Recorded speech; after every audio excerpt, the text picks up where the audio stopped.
Bapa kami yang di surga, namamu, kami bersyukur untuk pagi hari ini Engkau mempertemukan kami di berbagai tempat. Kami satu di dalam Zoom ini.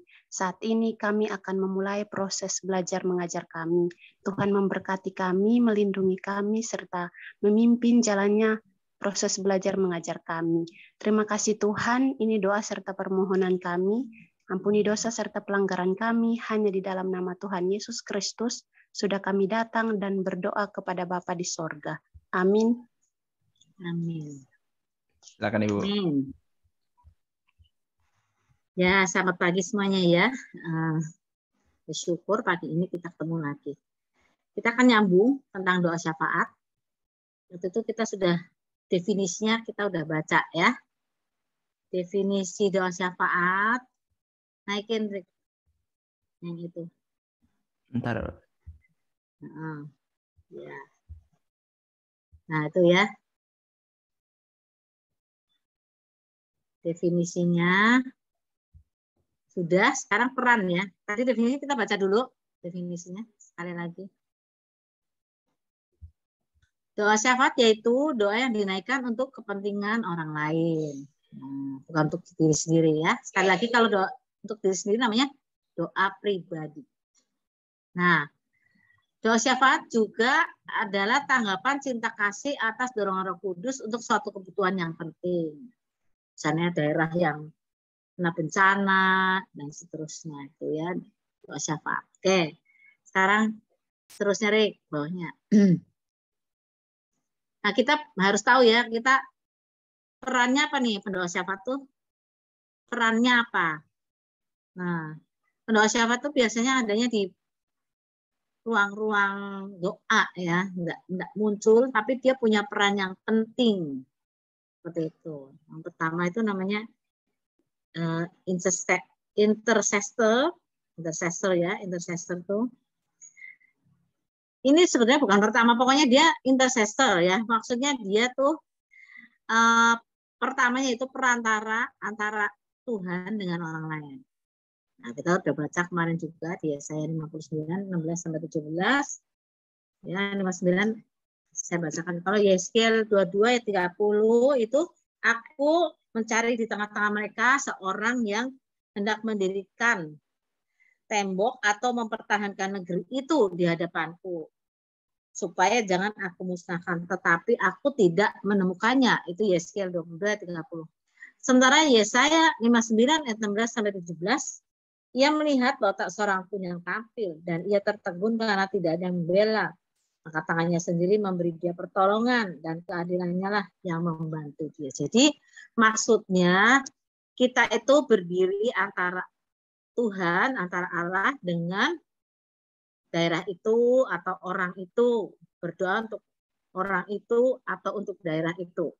Ya kita jadi wakil daerah itu, walaupun daerah itu mungkin nggak nyuruh kita, tapi kita sudah wakil. Misalnya kita tinggal di daerah apa ya, kita berdoa untuk daerah kita. Karena Tuhan berkata, kamu harus berdoa untuk kesejahteraan tempat di mana kau aku buang waktu itu. Karena kesejahteraan tempat itu adalah kesejahteraanmu juga, begitu ya. Saya akan baca Yesaya yang tadi di terjemahan yang lain ya supaya jelas. Ya, kita lihat bahasa Indonesia masa kini 16-17. Ia heran bahwa tidak ada yang tampil dan tidak ada yang membela.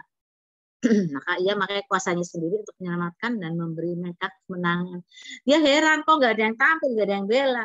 Tapi karena sayangnya dia Tuhan itu memakai kuasanya sendiri untuk menyelamatkan. Ia memakai keadilan dan keselamatan sebagai baju besi dan topi baja. Jadi itu Tuhan akhirnya itu kebaikannya itu ya. Jadi walaupun nggak ada yang membela, dia melakukan. Nah, kalau di versi yang mudah dibaca, ia melihat tidak ada orang yang berbicara demi umat. Ia terkejut melihat tidak ada yang berdiri demi mereka. Jadi kalau nggak ada yang berdiri untuk orang lain tuh dia kaget Tuhan itu kok nggak ada ya orang yang mau membelain gitu loh. Nah seperti itu. Oke, itu yang pertama ya perantara. Jadi misalnya Sodom dan Gomora itu Abraham itu jadi perantara supaya Sodom dan Gomora tidak dimusnahkan, maka Abraham berdoa untuk Sodom dan Gomora. Nah, seperti itu ya. Terus ini sekarang pendamai ya, pendamai itu Keluaran 32. Itu contohnya Musa untuk orang Israel. Nah, Musa ini orang baik sekali dia. Berkali-kali kalau Musa itu membela orang Israel. Waktu orang Israel nyembah patung sapi, Tuhan bilang, waktu itu Musa sedang menerima 10 perintah Allah di Gunung Sinai, dan Tuhan bilang sama Musa, Musa, ini bahasa sehari-harinya, tuh lihat tuh, anak buah kamu tuh istilahnya ya, orang Israel tuh, mereka lagi nyembah berhala, mereka lupa sama aku. Itu orang Israel tuh memang kebangetan, baru dapat mujizat banyak, baru melihat mujizat banyak. Misalnya waktu di Mesir mujizatnya ada 10 tulah, kan mereka juga heran-heran lihat kuasa Tuhan ya. Terus heran-heran lagi waktu mereka mau nyebrang laut merah itu, mereka nyebrang di tempat kering, bayangkan. Laut itu waktu itu ada sekitar 2 atau 3 juta orang itu nyebrang bersama-sama dalam waktu yang pendek, karena di belakangnya ada orang Mesir lagi memburu mereka. Waktu air itu dibelah, mereka jalan langsung, tanahnya itu bukan tanah bekas air tapi kering, luar biasa. Saya berani bilang itu kering karena mereka bawa roda pedati segala macam. Bayangkan kalau bawahnya itu pasir belet, pasir atau apa yang basah kayak gitu, dorong roda pedati kayak apa rasanya. Itu dibuka oleh Tuhan, tanahnya kering dan mereka bisa nyebrang. Dan itu bukannya bukan 10 meter. Menurut perhitungan tuh kira-kira 5 kilometer. Bayangin ya. Karena orangnya banyak. Harus cepat-cepat nyebrang. Nah, kalau cuma 10 meter kan bisa keinjak-injak pada mati. Kalau 10 meter kan paling 10 orang, 15 orang bersama-sama. Lah, belum dombanya, belum sapinya, dan seterusnya. Mereka baru melihat, hebat. Udah sampai nyebrang ke sana, mereka lihat orang Mesir, kereta-keretanya tertimbun di Laut Merah itu. Mereka melihat. Udah sampai di seberang masih ngomel, karena airnya di Marapait. Tuhan kasih air yang sejuk. Aduh, mereka melihat banyak mujizat. Tapi ketika mereka sampai di Gunung Sinai, waktu mereka melihat Musa naik untuk berbicara dengan Tuhan, ditungguin kok nggak datang-datang, nggak sabaran, langsung bikin sapi. Bayangin. Luar biasa. Dan sapi itu kalau di Mesir itu sebetulnya dewa yang paling rendah. Malah dipuja-puja sama orang Israel. Kenapa nggak ular gitu atau matahari? Bikinnya sapi. Nah, seperti itu ya. Dan Musa melihat itu, marah, kata Tuhan, sudah Musa akan kumusnahkan bangsa Israel. Biar kamu aja dan keturunanmu aja nanti yang akan ikut sama aku. Aduh Tuhan, jangan Tuhan. Kata Musa, jangan Tuhan.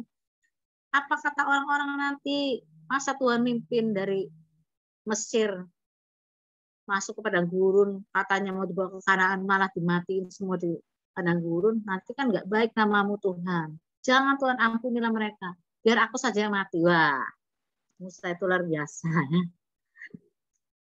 Kalau di Keluaran 32 itu juga dibilang waktu mereka mengintai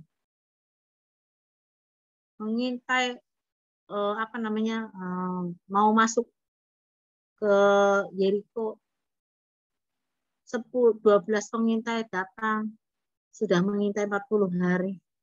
Yang 10 ngomel-ngomel, yang 2 Ishak dan Kaleb bilangnya baik, tapi yang 10 ngomongnya, memang di sana itu semuanya baik-baik, asik di sana ya, buahnya besar-besar. Sampai sekarang loh, Israel itu buahnya besar-besar ya, manggis saya lihat ya segini loh.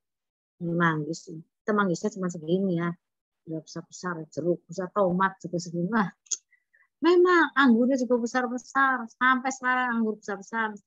Itu gerombolan anggurnya itu bukan segini doang, dari ujung atas sampai ke bawah itu ada semeter kali. Keren ya. Dan itu besar-besar anggurnya. Nah, tapi penduduknya raksasa, kita kayak belalang. Aduh, udahlah pokoknya ya. Dan mereka nangis, ngambek sama Tuhan. Sekali lagi Tuhan bilang, udahlah, aku musnahkan aja nih. Nggak pernah bersyukur. Maka pembelaan datang dari Musa. Musa punya hati yang lembut. Dia membela orang Israel terus, walaupun orang Israel sering mencaci maki dia. Dan itulah tugas para pendoa. Syafaat. Walaupun banyak orang mencaci maki, walaupun seringkali dianggap nggak ada gunanya, tapi teruslah berdoa. Berdoa syafaat buat orang lain, buat satu keadaan, buat satu daerah, dan seterusnya. Ya. Sekarang itu pembela. Ya. Pembela itu termasuk ini kayak Abraham tuh Sodom dia bela. Ya. Ini juga perantara. Abraham termasuk perantara, termasuk pendamai, termasuk juga pembela. Dia belain Sodom dan Gomora sampai tawar-tawaran sama Tuhan. Hebat nih orang sedunia ini, kayaknya yang berani nawar-nawar sama Tuhan itu Abraham namanya. Tuhan mau lagi ditawar-tawarnya dari 50 sampai 10. Wow. Ya kira-kira orang jualan 500.000 dibelinya jadi 100.000. Nah, seperti itu ya. Bayangin. Murah sekali, Tuhan punya murah hati luar biasa. Dan itu namanya pembela, yaitu Abraham. Oke ya.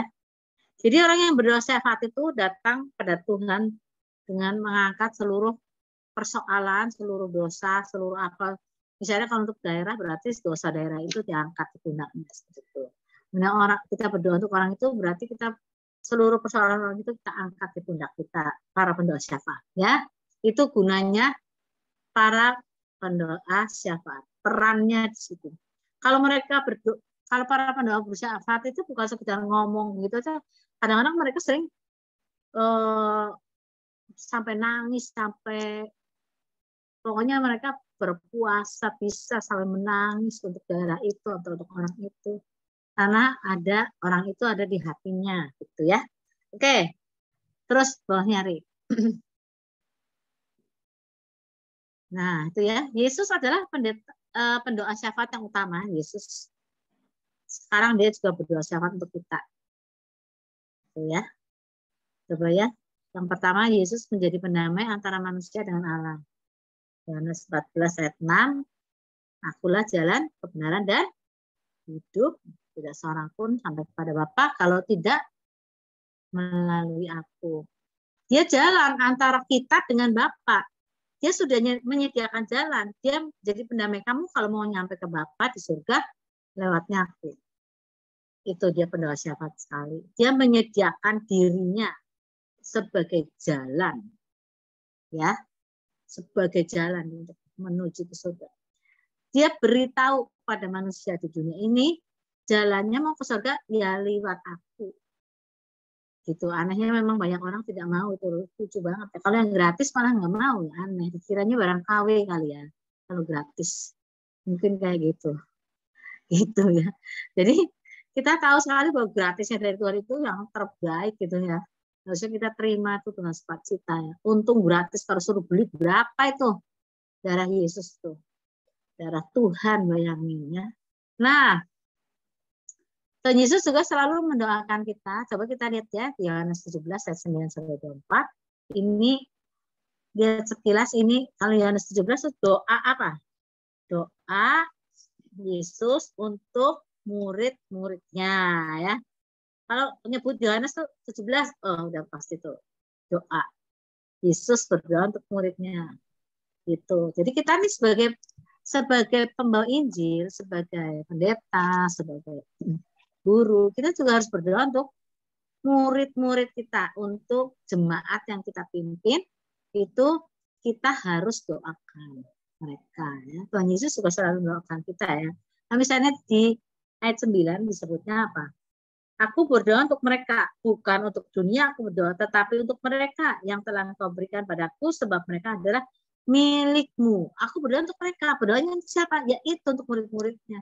Bukan untuk dunia ini loh ya. Ini khusus nih aku berdoa untuk murid-muridku. Kalau dunia tadi sudah dapat bagian. Sekarang khusus untuk murid-muridku aku berdoa. Gitu ya. Dan seterusnya nanti dibaca sendiri aja. Satu pasal ini tentang doa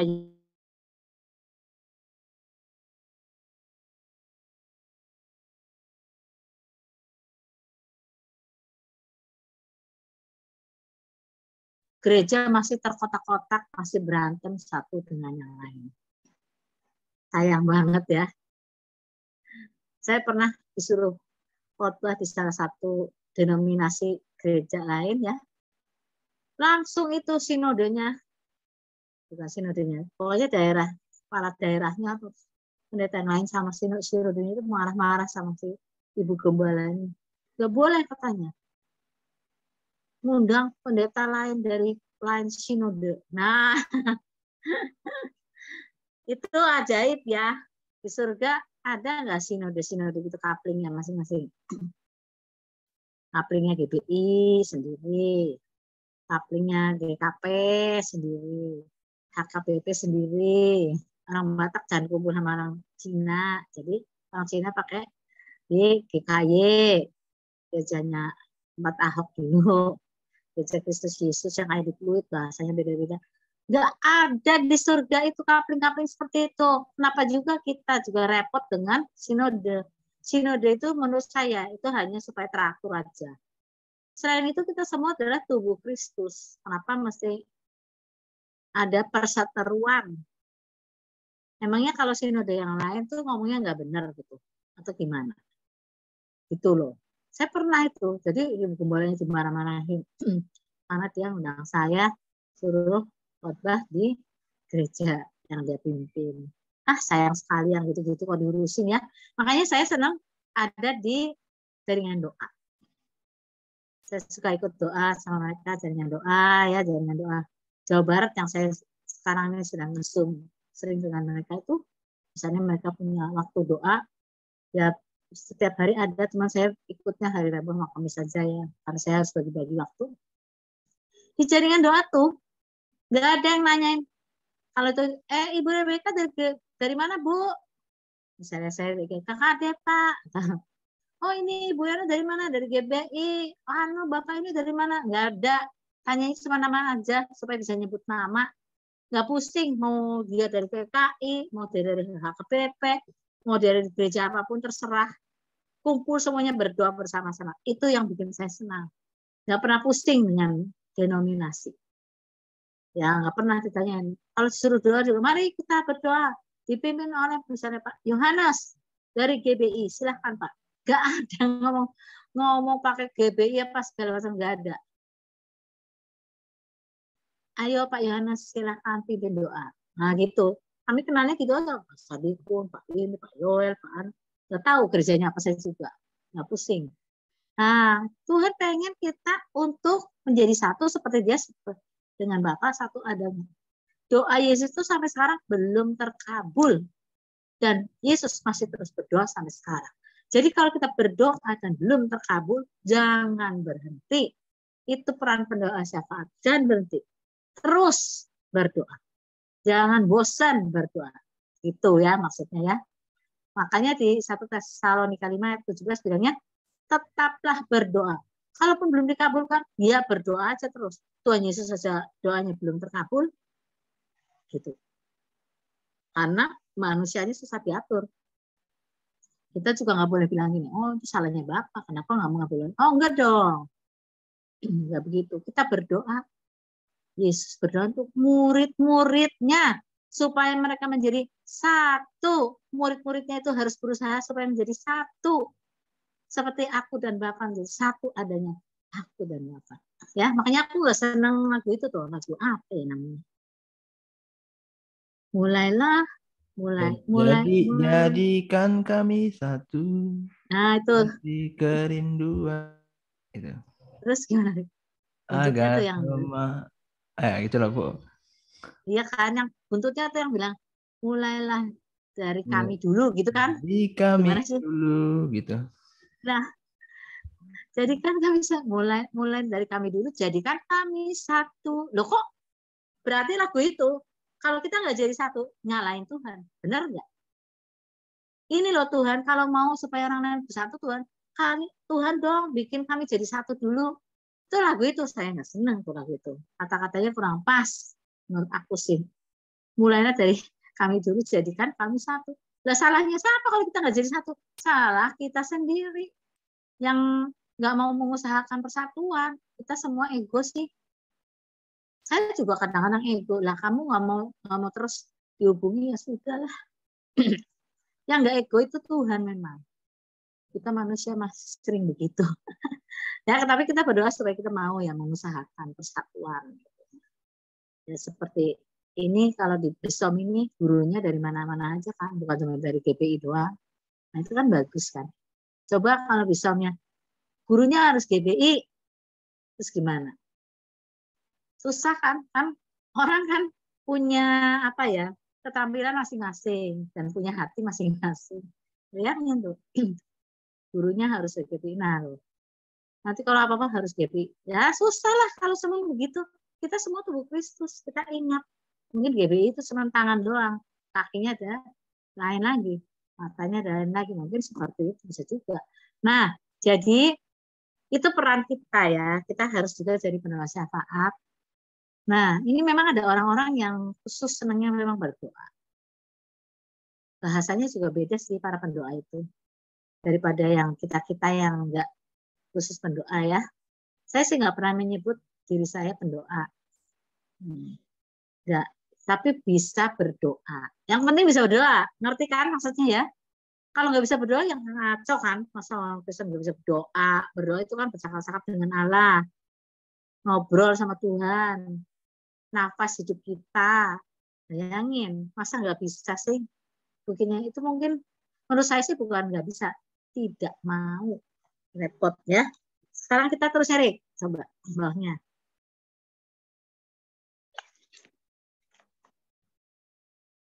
Ya, peran pendoa syafaat ya. Nah, memikul beban dari Tuhan. Coba kita lihat Lukas 19. Lukas 19, ayat 21.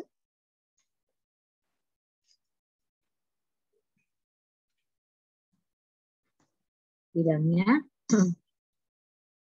dan ketika Yesus telah dekat dan melihat kota itu, ia menangisinya. Menangisi apa tuh?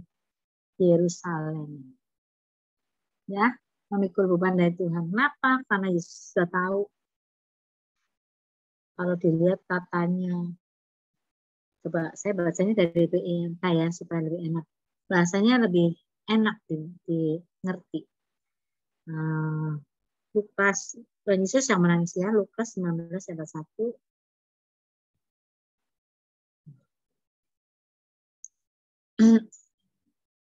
Katanya ya, jadi 41 ya, ketika Yesus sudah dekat ke kota Yerusalem, ia melihat kota itu dan mulai menangisinya. Katanya, aku ingin engkau mengetahui hari ini apa yang membawa damai sejahtera bagimu. Tetapi engkau tidak tahu, karena hal itu tersembunyi dari engkau. Oh, dia nangis.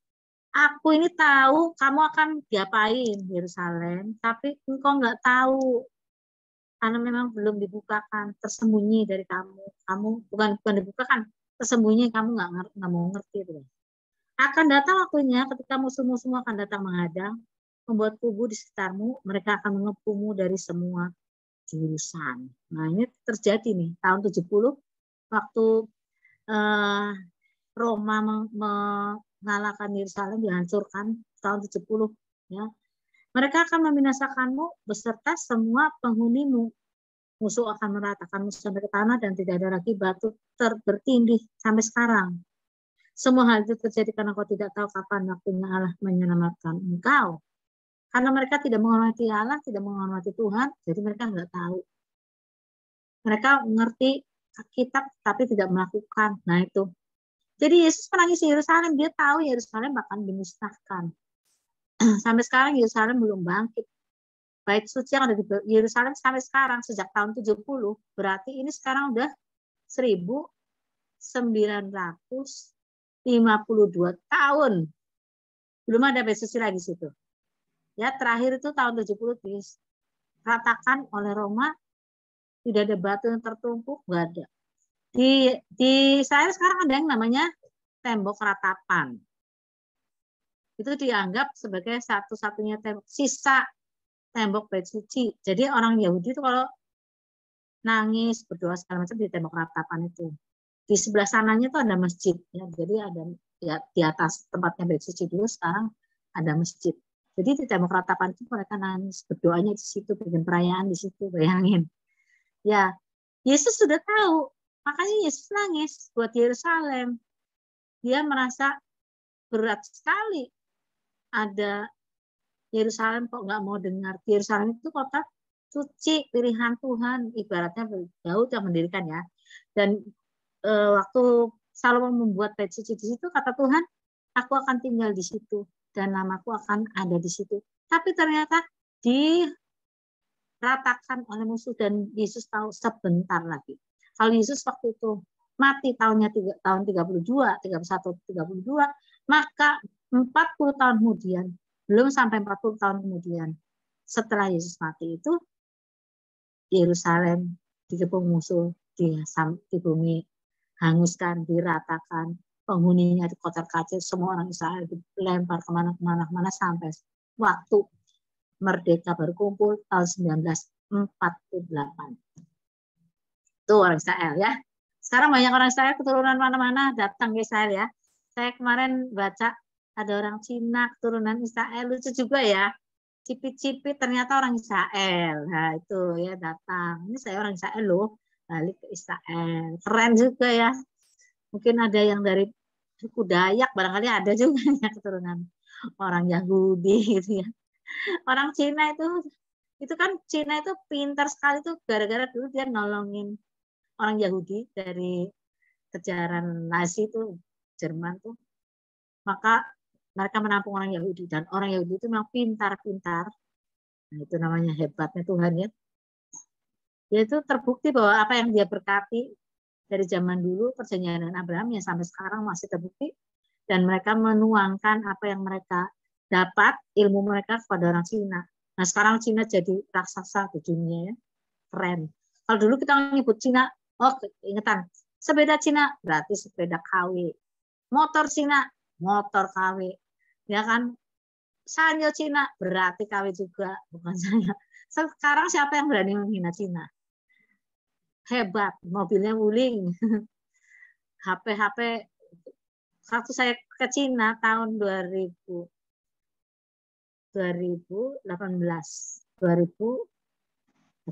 ya, 2018. Itu di sana boro-boro ada, kita bisa masang WA, nggak bisa. Kalau kita mau WA segala macam, harus beli paket dari Indonesia. Harus disetel supaya bisa menyiarkan, ibaratnya menyiarkan kabar ke Indonesia. Karena di Cina mereka sudah punya internet sendiri, dia punya sendiri, nggak pakai tuh YouTube segala macam. Hebat terus mereka itu otaknya orang Yahudi ya. Nah, jadi orang Yahudi tersebar kemana-mana dan Yesus tahu bahwa itu akan terjadi di Yerusalem dan semua isinya. Jadi dia menangisi Yerusalem. Ini ayat firman Tuhan yang bilang Yesus menangis ya. Secara manusia dia punya hati yang sedih, punya empati yang dalam untuk Yerusalem, dia nangis. Oke, sekarang apa nih ya? Ini peran mendoa syafaat. Kan tadi saya bilang mendoa syafaat bisa nangis segala macam. Yang kedua itu menjadi serupa dengan orang lain. Maksudnya bukan serupa tapi tak sama. Maksudnya tuh punya empati. Ya, coba kita lihat di Roma 12 ayat 15 ya. Roma 12 ayat 15. Ya. Bersukacitalah dengan orang yang bersukacita dan menangislah dengan orang yang menangis. Bersukacitalah dengan orang yang bersukacita, menangislah dengan orang yang menangis. Lebih mudah bersukacita dengan orang bersukacita atau menangis dengan orang menangis? Lebih mudah mana nih? Mudah bersukacita. Lebih mudah bersukacita dengan orang bersukacita ya? Gimana? Nah, ingetin ya. Kata Tuhan, bersukacitalah dengan orang yang bersukacita, menangislah dengan orang yang menangis. Kalau kita pergi ke kuburan ya atau lagi ada keluarga yang sedang kematian anaknya, keluarganya itu nangis. Kita walaupun kita nggak dekat sama keluarga itu, kita bisa dong ikut nangis, benar nggak? Kadang-kadang terharu lihat istri ditinggal suami sampai semaput ya pingsan, kita nangis ikutan. Tapi kalau misalnya tetangga dapat rumah baru, dapat hadiah, nah tiba-tiba beliau dapat hadiah dari mana tuh, misalnya hadiah dari TVRI kayak gimana, udah rumahnya jadi baru, perabotnya jadi baru, yang rumah di sebelahnya itu yang tadinya itu ya sama jeleknya sama dia tuh, atau lebih bagus daripada rumah yang tadi itu iri apa senang, itu bersuka cita atau nggak senang lihat rumah itu dibedah? Kayaknya menurut kita apa? Kayaknya coba. Ada itu kok dapet sih. Pasti gitu ya hatinya ya. Yang saya nggak bilang mastiin ya. Saya kok mau hakimi banget sih. Tapi bayangin, kalau nggak mudah loh, ikut bersuka cita dengan orang bersuka cita. Maksudnya tuh bersuka cita, misalnya dia dapat hadiah, kita kok nggak coba di gereja ada orang nggak dapat hadiah bisa jadi perkara, orang lain dapat, misalnya dia kelewat satu nggak dapat hadiah. Waduh. Kalau Natal saya juga harus hati-hati supaya semuanya benar-benar bisa dihitung dengan baik ya. Yang dapat hadiah ya kudu gitu. Kalau enggak, wow, bisa marah. Gara-gara hadiah harganya mungkin 50.000 tapi bisa jadi perkara. Nah, bersuka cita dengan orang bersuka cita mungkin lebih mudah kita gini, pergi ke perayaan ulang tahun, nah kita ikut bersuka cita. Tapi kalau orang lain dapat mobil hadiah, kita pasti ngeliatin, ya kok orang itu dapat mobil, bukannya saya. Tapi firman Tuhan itu selalu betul ya. Jadi kita harus berusaha bersuka cita dengan orang yang bersuka cita. Menangis dengan orang yang menangis. Bisa nggak kita berdoa bersuka cita? Tuhan, terima kasih. Tetangga saya dapat rumah baru, dapat rumah yang bagus. Terima kasih Tuhan. Terima kasih Tuhan. Berkat buat dia supaya dia dapat berkat lebih lagi. Ya. Kita sih gampang kalau menangis dengan menangis. Tuhan, aku ikut berduka cita dengan keluarga itu karena anaknya sudah dipanggil pulang oleh Engkau. Entah dia di surga, entah dia di mana. Karena anaknya bandel banget. Berduka cita dia menangis deh. Bisa menangis kita ya. Gitu ya. Kita jadi ikut empati sama orang lain gitu loh. Ya. Itu peran pendoa syafaat. Kalau kita harus bersyukur, ya bersyukur tadi ya, bersuka cita dengan orang yang bersuka cita. Nah, seperti itu. Oke ya. Jadi kita tuh kayak masuk ke hidupnya orang itu. Jadi ikut berdoa dengan dia. Oke, terus sama tiganya. Bergumul, sakit bersalin, untuk segera melahirkan jiwa dalam alam roh. Kita lihat Kolose 4 ayat 2 dan 12. Coba. Kolose 4 ya, kita baca ya. Kolose 4 ayat 2. Eudia kunasihati dan Sintike kunasihati supaya sehati sepikir dalam Tuhan. Ayat 12. Aku tahu apa itu kekurangan dan aku tahu apa itu kelimpahan. Dalam segala hal dan dalam segala perkara tidak ada sesuatu yang merupakan rahasia bagiku, baik dalam hal kenyang maupun dalam hal kelaparan, baik dalam hal kelimpahan maupun dalam hal kekurangan. Tapi itu Kolose ya? Kolose 4 ya? Kolose 4. Kolose 4 bunyinya. Aduh, salah Ibu. Ya. Kolose ya. Kolose ya, 4 ayat 2. Kolose 4 ayat 2. Bertekunlah dalam doa dan dalam pada itu berjaga-jagalah sambil mengucap syukur. Ayat 12. Salam dari Epafras kepada kamu. Ia seorang dari antaramu, hamba Kristus Yesus yang selalu bergumul dalam doanya untuk kamu supaya kamu berdiri teguh sebagai orang-orang yang dewasa dan yang berkeyakinan penuh dengan segala hal yang dikehendaki Allah. Iya, jadi dia ada yang bergumul untuk dalam doa untuk kamu. Bergumul dalam doa ya ini ya. Jadi ada dibilang tadi harus bertekun dalam doa, sekarang bergumul dalam doa. Harus berjaga-jaga dan mengucap syukur. Nah seperti itu ya. Seperti ibu yang hamil. Coba kita baca dulu ya Galatia 4 ayat 19 bunyinya apa sekalian ya. Galatia 4 ayat 19. Galatia 4 ayat 19. Hai anak-anakku, karena kamu aku menderita sakit bersalin lagi sampai rupa Kristus menjadi nyata di dalam kamu. Nah ya. Oke ya. Menderita sakit bersalin itu begini. Orang kalau bersalin itu nah menderita, nah aku harus siap-siap nih menderita itu ya. Waktu melahirkan anak itu sakitnya nggak karuan, sakit banget. Kepengennya cepet-cepet lahir anaknya. Kalau sakitnya itu luar biasa. Saya ingat waktu saya melahirkan anak pertama itu, saya dokter ya, saya nggak berani cerit-cerit, saya malu karena saya dokter. Jadi aduh saya tuh sambil pegangan ini kasur segala pegangan, udah kayaknya gimana, tapi saya nggak berani cerita kalau orang lain biasanya, karena saya sering nungguin ibu-ibu yang bersalin kan waktu saya belajar di sekolah, mereka tuh bersalin biasanya teriak-teriak, wah nendang-nendang, bisa maki-maki suami, bisa maki-maki mertua, maki-maki ayah ibu, bisa maki, dan mulutnya bisa kotor-kotor kayak gitu ya, ada banyak yang kotor mulutnya. Ada yang teriak-teriak udah nangis-nangis saking sakitnya itu. Saya sering melihat mereka seperti itu dan saya merasa jaim ini karena saya dokter mas saya itu susternya tahu saya dokter, bidannya tahu saya dokter yang mau membantu saya melahirkan juga tahu saya dokter. Aduh saya malu sekali, jadi saya diam aja, saya aduh, tapi saya menyalahi aturan juga. Saya ngeden sebelum saya, karena sakitnya tuh ngeden sebelum kisnya pas kayak gitu, saya udah ngeden. Jadi anak saya waktu lahir tuh sininya getet ya, kayak ada pakai banduk gitu ya, anak saya gede.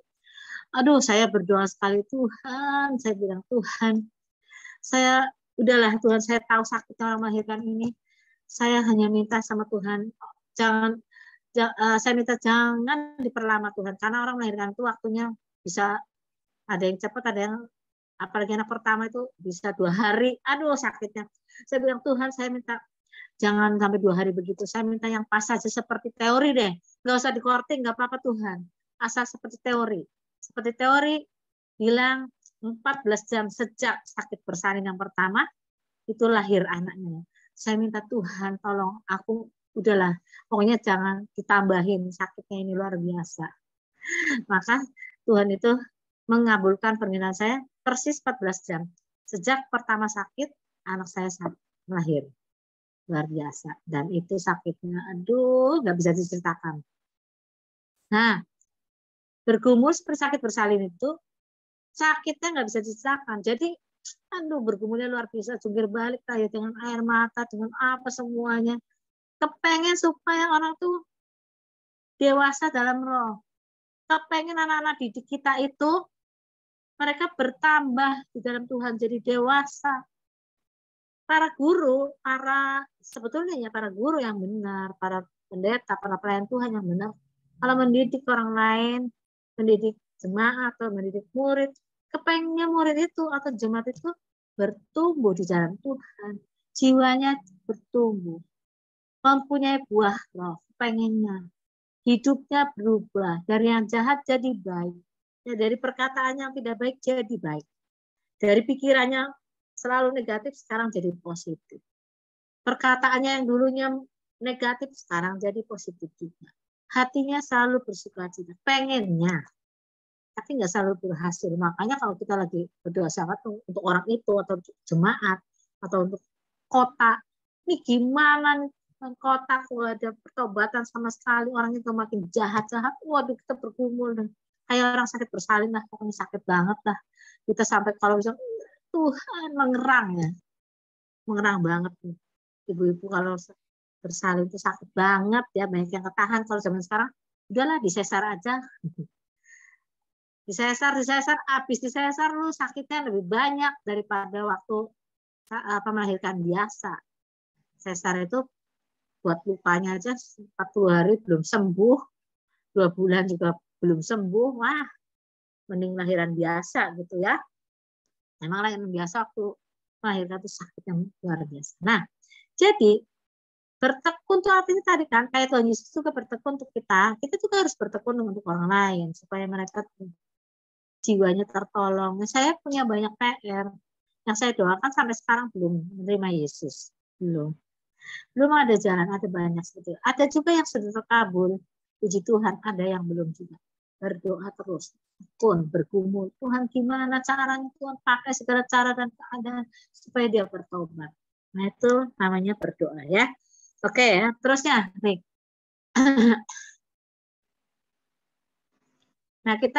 Nah dalam doa syafaat kita butuh apa? Ketekunan yang pertama ya. Kesungguhan hati dan melawan kuasa kegelapan. Sudah jelas kuasa kegelapan itu tidak suka kalau kita berdoa untuk keselamatan orang lain. Atau untuk keselamatan satu kota. Atau untuk keselamatan satu keluarga. Nggak senang. Dia akan pakai segala cara supaya keluarga itu atau orang itu. Atau tempat itu atau kecamatan itu atau desa itu. Semuanya tetap berbuat dosa. Pengen setan. Karena itu waktu kita berdoa syafaat, kita juga melakukan peperangan rohani. Seperti Efesus 6 ayat 12 bilang, lawan kita itu bukanlah darah dan daging, melainkan pemerintah-pemerintah, penguasa-penguasa, dan penghulu-penghulu, dan juga roh-roh jahat di udara.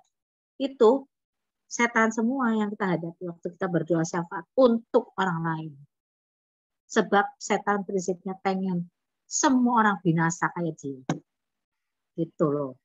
Kalau kita dapat peperangan, terus kita dapat serangan dari dia, ya biasa, jamak itu.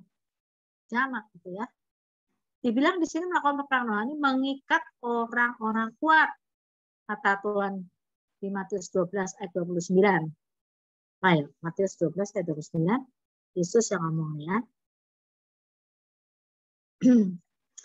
Ayat 29, Yesus bilang, bagaimana orang dapat masuk ke dalam rumah seorang yang kuat untuk merampas hartanya kalau ia tidak lebih dulu mengikat orang kuat itu. Sesudah itu baru ia dapat merampas hartanya. Kita mengikat orang kuat. Nah ini para pendoa syafaat ini suka juga pergi ke tempat-tempat tertentu untuk mengikat orang-orang kuat di situ.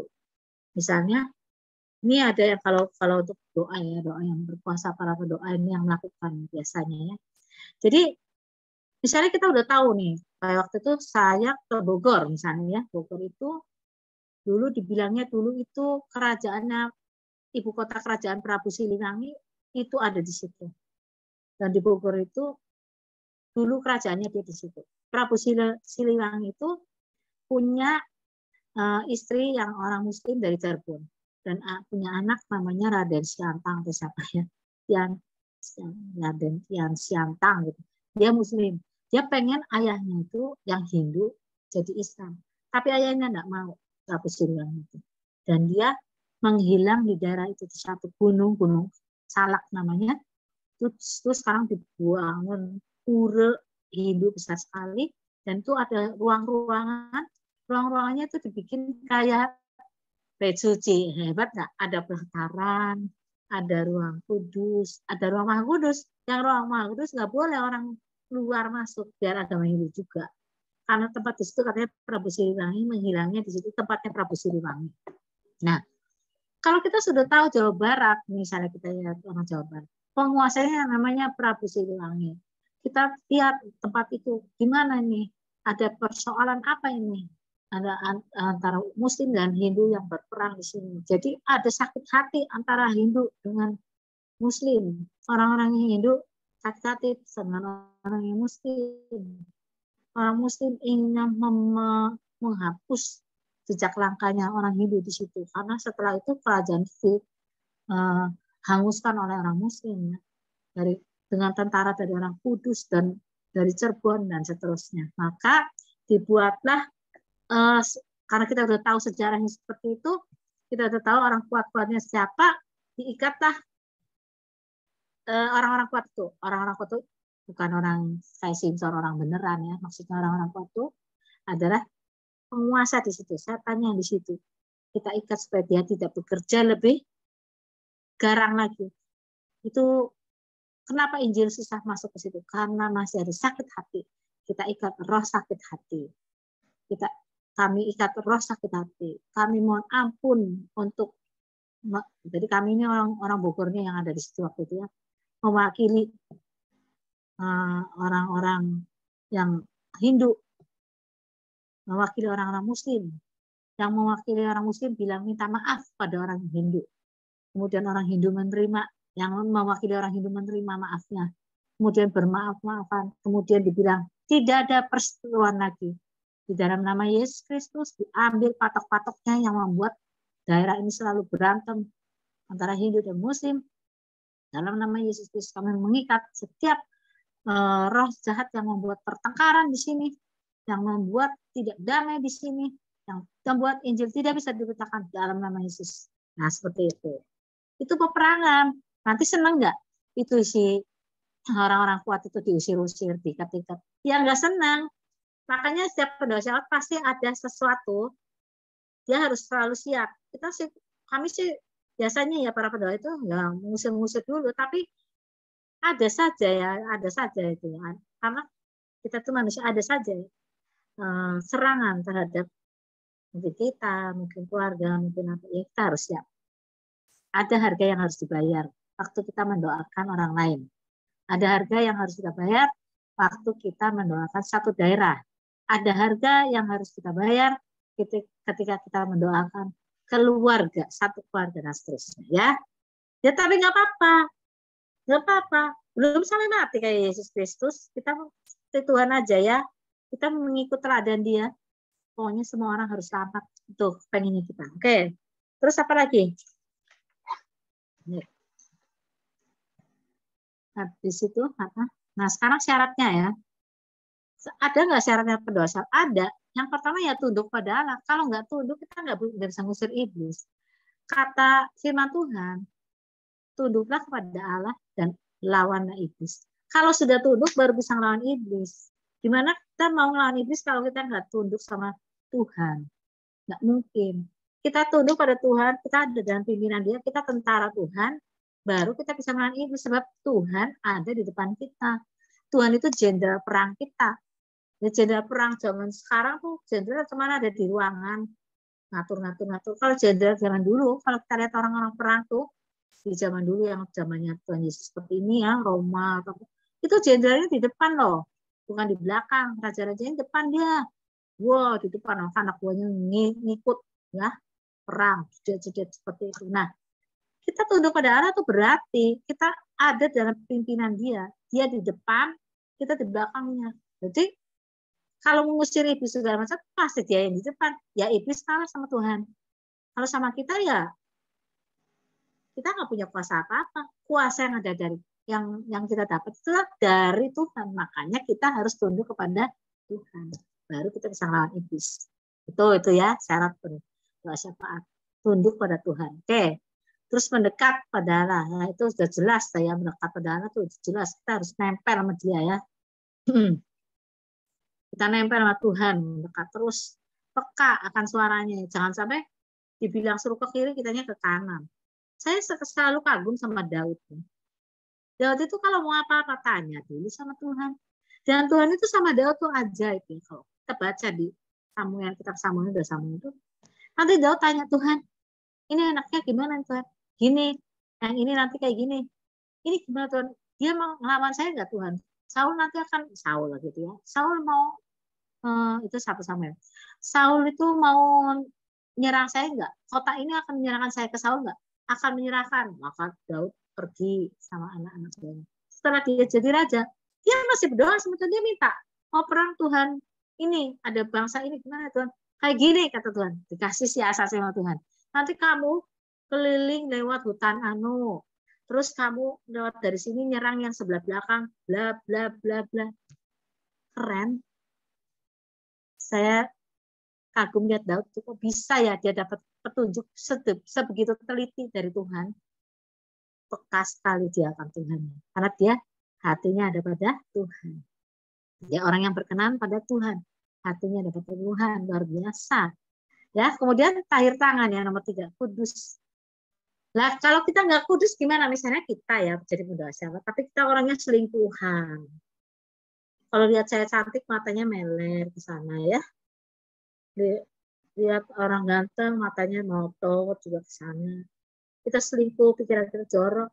Waktu kita berdoa syafaat, iblis ngomong gini, halah, kamu tuh, bukannya kamu tuh tadi ini selingkuh ya, kamu sama yang itu ya. Langsung tuh, ngapain kamu kayak gitu berdoa? Orang kamu sendiri juga orangnya selingkuh. Nah, kita nggak kudus juga misalnya kita berdoa buat orang lain, Tuhan, anu, biar dia rajin datang ke Kristus, supaya dia datang padamu ya Tuhan. Kata iblis, nah kamu sendiri, nah kita nggak kudus. Baca Alkitab nggak pernah, ya kan misalnya. Berdoa jarang-jarang, sekarang berdoa buat orang lain minta dia juga. Jadi iblis itu nuduh kita terus. Kalau kita hidup kudus, nggak ada bahan untuk iblis nuduh, baru enak berdoa. Benar ya, seperti itu ya. Jadi kita harusnya hidup kudus. Oke. Apa lagi, Rik? Masih ada? Habis. Persiapannya satu lagi ya. Persiapannya apa? Ya kita harus tenang di hadapan Tuhan. Kalau kita berdoa syafaat, kita percaya dan beriman pada Dia. Kita juga harus menghapus semua marah, benci, dan lain-lain dari dalam hati kita. Itu kerikil yang nggak benar. Itu tempatnya setan. Ya, nggak benar. Terus percaya doanya dijawab oleh Allah. Mau jawabnya kapan terserah ya. Berdoa dengan sungguh-sungguh. Bukan kebiasaan doang. Karena ada kita kebiasaan ya. Coba berdoa makan tuh kebiasaan kan. Bahasanya juga gitu-gitu aja. Saya nggak nuduh-nuduh kalian. Saya juga kayak gitu suka. Kita berdoa untuk makan kayak gitulah Pak. Memang kita berdoa makan apa coba bunyinya. Nah itu kebiasaan. Nah yang kebangetan yang orang Kristen kadang-kadang nih sudah berdoa buat makan terus dia bengong. Nanti saya udah berdoa belum ya? Lupa. Mau makan tuh tadi berdoa, belum berdoa apa sudah berdoa? Lupa saya. Aduh. Karena apa? Kebiasaan. Nah, terus menggunakan senjata Allah. Waktu itu saya udah ngajar ya, senjataan ya, senjata Allah, peperangan rohani, senjata-senjata Allah, ya perisai, ya ketopong, ya apa namanya, baju sirah, ya kasut, dan seterusnya, pedang roh, semuanya ya. Kita menggunakan senjata Allah, bukan senjata yang sendiri, nggak mungkin bisa menang dalam peperangan melawan si jahat. Harus senjata Allah. Nah, karena itu kita harus tunduk kepada Dia sehingga kita bisa melawan iblis. Oke ya. Jadi saya rasa ini untuk doa syafaat selesai. Nanti hari Senin kita akan cerita tentang doa puasa ya. Oke. Nah, kalau ada pertanyaan silakan japri nanti ke HP saya, nomor saya. Tuhan Yesus memberkati. Silakan berdoa. Siapa yang mau berdoa? Silakan Agape berdoa. Baik, mari kita bersatu